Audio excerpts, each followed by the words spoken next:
Hey there, fellow maker. Welcome down to the shop. Bill here, and today I'm going to be showing you an example of how to make a two-part silicone mold. We've covered a bunch of molding and casting in the past, but today I wanted to give you a specific example so that I could go through my thought process when designing a mold. Let's get started.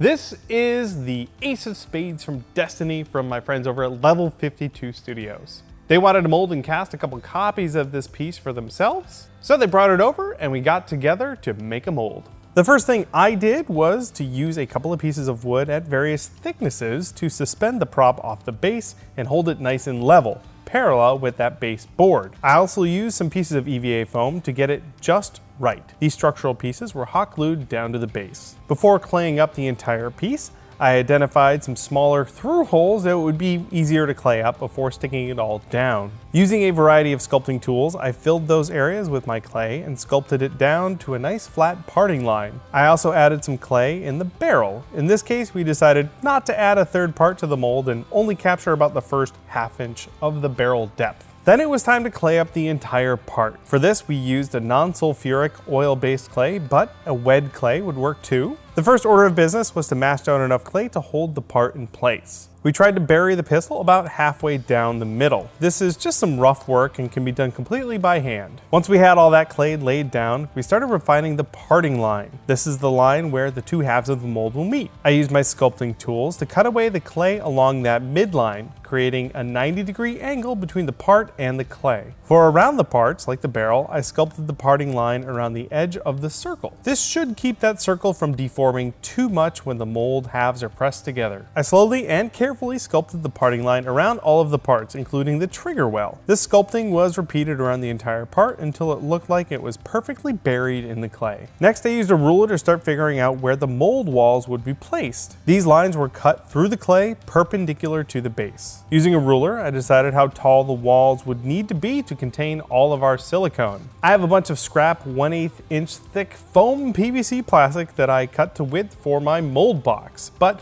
of course, any sturdy, thin material would work, like wood or foam core. To build my mold wall, I cut these plastic strips to length and then I hot glued them to my base around the clay. To help the hot glue set up quickly, I sprayed it with a can of compressed air that was held upside down. As I added the walls, I sculpted the clay to fill in any voids between the walls and the clay or any gaps between parts of the wall. This process was repeated until the entire part was contained. Next, I plotted out where the pouring spouts and vents would go. I connected the trigger to the trigger guard.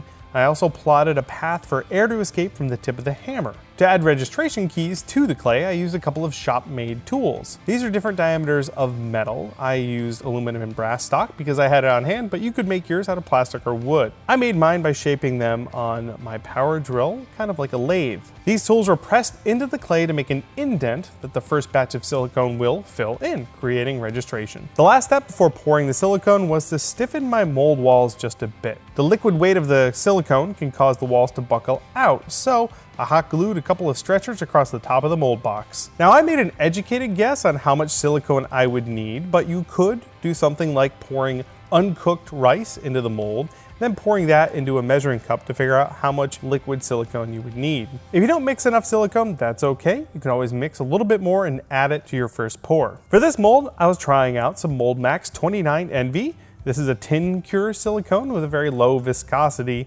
before curing. The NV stands for no vacuum, which means it should have very few bubbles in that final cured silicone without using a degassing chamber. It mixes very easily in a 10:1 ratio by weight. I do have a degassing chamber, so I threw it in there anyway. Once it was ready to go, I poured the silicone on a low spot of the mold, and I tried to just let it flow over the part and capture all of that wonderful detail. And it looks like I guessed just enough silicone to cover the entire part. For a mold like this, I tried to leave a good 1/4 inch of silicone covering the highest part of the mold, which in this case was the cylinder. You can use compressed air to blow some of the silicone out of the way and check the depth. Then we let it cure. This particular silicone cures in about 6 hours, but we left it overnight just to be super safe. On the next day, sure enough, it was fully cured and we carefully removed the mold walls and flipped everything over.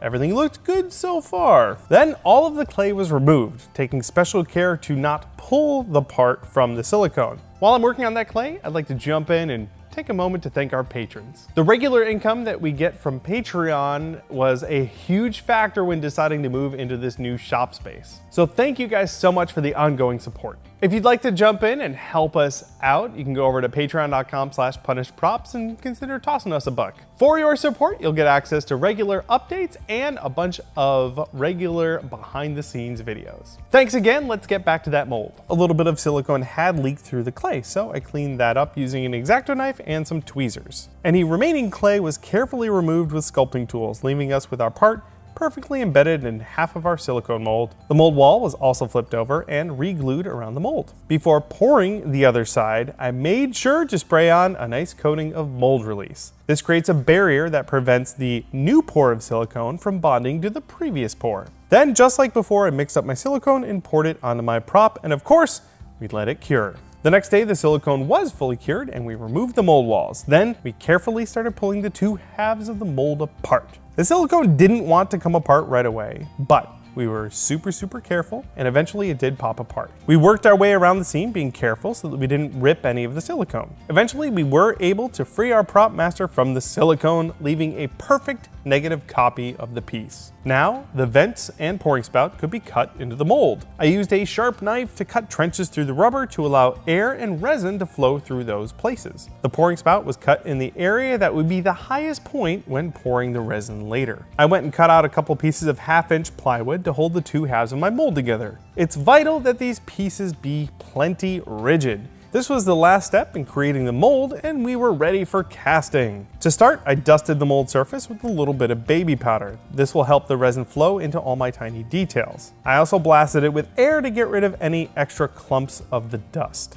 Now, you could cast pieces from a mold like this using a variety of resins, but for this one we used some Smoothcast 300 tinted black with So Strong tint. Just to make sure we got all of the detail out of this mold perfectly, we decided to cast the blaster in 2 pours. The first one was poured into each half of the mold while they were still lying open. Once that was kicked off enough that it wouldn't run, I flipped one half of the mold over onto the other. The 2 halves of the mold were placed together, and the backing boards were used to clamp them together nice and tight. Ideally, we would use mold straps for this, but we didn't have any on hand, so we used just some normal shop clamps. There's a delicate balance here between not clamping enough and having resin leak out of your seam, and clamping it too much and deforming the mold. I mixed up another batch of our resin and filled up the remaining negative space in the mold, then we let it fully cure. This resin kicks off pretty quickly, so about 10 minutes later, we were able to pull the mold apart, revealing a perfect copy of our original 3D printed prop masterpiece. All that's left now is for Chris to trim up the vents and pouring spouts, sand on the seam, and paint his brand new Ace of Spades. And that, my friend, is how to make a 2-part silicone mold. As I said before, we do have an entire series devoted to molding and casting. You can find that over on our website at punishedprops.com. Links to that, along with all of the tools and materials I used for this project, can be found down in the description. And of course, if you'd like to see how this project turns out, you want to follow our friends Level 52 Studios. You can check them out over on Instagram. Along with that project, they got a bunch of other really amazing projects coming out. They are wizards at 3D design and 3D printing, and just masters at painting. They are sorcerers when it comes to that stuff. We'll have a link to all their stuff down below. Go on over and check out what they're working on and give them a follow. Thank you so much for checking out this video. If you're new, then please go ahead and hit that subscribe button. We have prop and costume making tutorial videos coming out every single week. And if you have a question about this build, then let me know down in the comments and I will do my best to get back to you. If you're working on any cool molding and casting, then I would love to see it. Please send me a picture over on Twitter. I'm at Chinbeard. Okay, that's all I have for you from the shop today. Thank you again so much for hanging out with me.